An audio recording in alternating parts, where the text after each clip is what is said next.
I'm Chloe and I run the travel blog Wanderlust Chloe, and I've just picked up the award for Travel Influencer of the Year.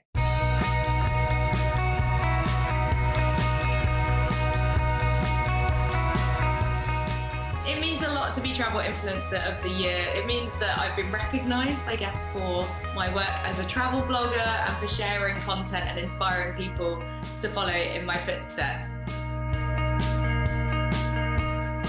My life as a travel influencer usually involves a lot of collaborations with tourist boards, airlines, hotels.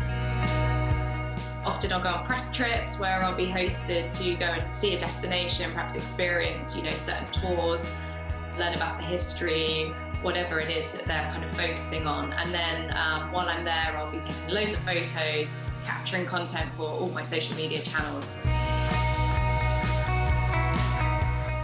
I actually spent most of my 20s working in media in London. And then I guess I just got a bit burnt out and wanted to go and try something different. So I took a break, went traveling, probably the classic cliche, went to find myself a bit.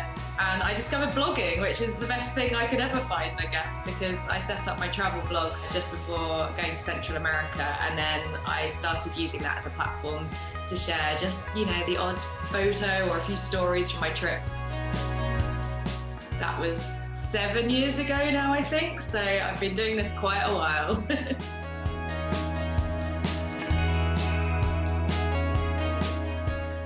I do still do some solo trips and I really enjoy them because that's how I started out with my travels. I was kind of quite passionate about solo female travel and the fact that being a woman shouldn't stop you from exploring the world. That's the start of the world's longest zip line. You realise there's loads of other people who are on their own and they all want to meet people. So then you end up in a random bar at 2 a.m. talking about, the last place you travelled to or what your plans are next. And I love those moments. They're quite special, those kind of random friendships you make on the road.